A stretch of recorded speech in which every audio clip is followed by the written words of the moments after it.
अच्छा, एक और बड़ी ना मजे की चीज मैं आप लोगों से शेयर करता हूं, बल्कि मिसकंसेप्शन है कि अक्सर ट्रेडर्स के ना माइंड में ये चीज बैठी होती है कि यार मेरा तो पोर्टफोलियो साइज है $100, वो फलाने के $1000, 2000, $3000, कभी मेरे भी इतना पोर्टफोलियो साइज होता ना 1000, 2000, 3000, तो मैं तो मार्केट में अन्नी डाल देता और मैं इन सबको बताता कि भाई ट्रेडिंग कैसे होती है।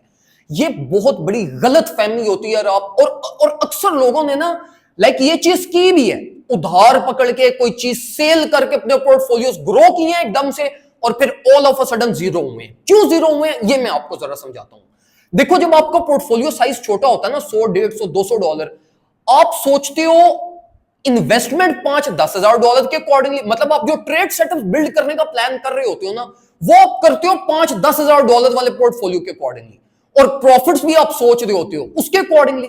लॉस रेशियो आपके माइंड में नहीं आती। लॉस रेशियो आप अपने $100-200 के अकॉर्डिंगली सोच रहे होते हो। मतलब प्रॉफिट्स और ट्रेड सेटअप्स आप अपने ग्रो कर लेते हो वो 10, 5, $15,000 के अकॉर्डिंगली। जो लॉस रेशियो होती है ना, वो आपके सेम माइंडसेट में वही चल रही होती है कि भाई $100-150 वाली कहानी चलेगी। और इस चक्कर में आगे 90% ट्रेडर लॉस कर जाते हैं, उधार पकड़ते हैं, कहीं से पैसे पकड़ते हैं, और वो अल्टीमेटली पोर्टफोलियो ग्रो करने के चक्कर में एकदम से जीरो पे आती हैं चुप करके। देखो मेरे भाइयों, ये जो पोर्टफोलियो साइजेस होती है ना, $500, $600, $700, इनका रिस्क फैक्टर सबसे मिनिमम होता है। इनको तो मार्केट कंसिडर ही नहीं करती एज अ पोर्टफोलियो। जो रिस्क फैक्टर के अंदर सबसे ज्यादा जो पोर्टफोलियोज लाई करते हैं ना, वो पोर्टफोलियोज होते हैं $1000 से लेके $5000, $10,000 तक, जो कि एक average based trading portfolio size होता है। लाइक मैक्सिमम ट्रेडर्स का जो पोर्टफोलियो साइज होता है, जो मार्केट टारगेट करती है, जो आप लोग सुनते हो कि मार्केट ट्रैप करती है, वो मार्केट इन पोर्टफोलियो साइजेस को ट्रैप करती है। ये 1000 से नीचे वाले तो खुद ही लटक लुटक के लिक्विडेट हो जाते हैं, इनको तो ट्रैप करने की जरूरत ही नहीं पड़ती। ना इनके पास टेक्निकल नॉलेज होता है, ना इनको मार्केट का कुछ पता होता है, तो ये तो वैसे ही रगड़ दुगड़ जाते हैं। तो देखो, ये चीज को समझो। अब मैंने ऐसे ऐसे ट्रेडर्स भी देखे हैं जिन्होंने अपने $100 को $10,000 भी किया, और मैं ऐसे लोगों को भी जानता हूं जिन्होंने अपने $5-5 लाख का पोर्टफोलियो साइज भी 100-200 जीरो पे वो अपना ले आए हैं।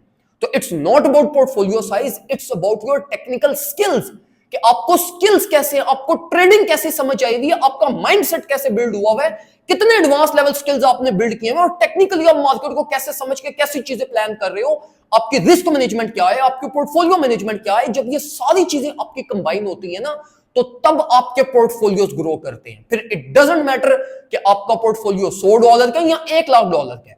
$100 वाला पोर्टफोलियो भी अगर प्रॉपर रिस्क मैनेजमेंट करे वो उसको ग्रो कर सकता है, और $1000 वाला भी अगर प्रॉपर रिस्क मैनेजमेंट करे तो वो उसको $10,000 तक लेकर जा सकता है। देखो मेरे भाइयों, इस चीज को समझो कि जो रिस्क मैनेजमेंट होती है, ये हर पोर्टफोलियो साइज के लिए सेम है। आप लोग क्या करते हो, $100 से मार्केट में आते हो, आप लोग रिस्क मैनेजमेंट ही नहीं करते। 100 का $100 आप एक ट्रेड में लगाते हो, भाई मेरे पास तो है ही $100, मैं इस पे रिस्क मैनेजमेंट करके $20 पे ट्रेड ओपन करूं तो मेरा तो $1, $1.5, $2 प्रॉफिट बनना है, मैंने इसका क्या करना है, 4 डालना है। लेकिन मेरे भाइयों, at the end of the day portfolios इसी तरीके से ग्रो करते हैं। आपका जो माइंडसेट होता है वो 100 से 200, 200 से 300, वो कभी भी नहीं होना, और अल्टीमेटली वापस आप जीरो पे आओगे, अल्टीमेटली आप वापस जीरो पे आओगे, और यही जर्नी आपकी चलती रहेगी अनलेस अंटिल जब आप इतने डिप्रेस्ड, इतने स्ट्रेस हो जाओगे, आप इस मार्केट को स्कैम बोल के, और जब आपकी एंड हो जाएगी ना, तो फिर आप इसको मार्केट को ही एग्जिट कर जाओगे। तो देखो मेरे भाइयों, मार्केट में लॉस करने से बेहतर यह है कि प्रॉपर चीजों को एक दफा सीखो।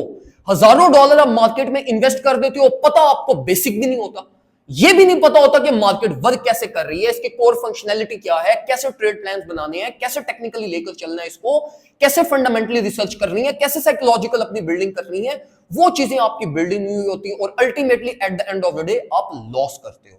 तो प्रॉपर मेरे भाइयों, अपने ऊपर ये रैम करो, प्रॉपर टेक्निकल एनालिसिस सीखो, कोर फंक्शनैलिटीज को एक दफा सीखो, ताकि आपको पता चले कि ये मार्केट आपके लिए है भी या नहीं। एक दफा पता तो चले ना कि यार ये मेरे लिए मार्केट बनी भी है या नहीं बनी। अगर आपके लिए ये फेवरेबल है, फिर इसके अंदर स्टेप इन करो, फिर अपने पोर्टफोलियो को ग्रो करो, फिर इन्वेस्टमेंट ज्यादा करो। अगर आपके लिए ये नहीं है, तो कम से कम ये तो पता चलेगा ना कि भाई ये मेरे लिए मार्केट ही नहीं है, मुझे इससे वैसे ही एग्जिट कर जाना चाहिए। तो कम से कम जो आपने इन्वेस्टमेंट की हुई है, वो लॉस से तो कम से कम बच जाओगे। हराम के पैसे तो नहीं है आप जो मार्केट में आके बिला वजह मार्केट को दे जाते हो आप लोग। तो प्रॉपरली सीखो, अपने ऊपर रैम करो, ताकि कल को, परसों को आप लोग एक प्रॉफिटेबल और राइट पाथ के ऊपर चल के ट्रेडिंग कर रहे हो। दुआ में मुझे याद रखिएगा, अपना ख्याल रखें। अल्लाह।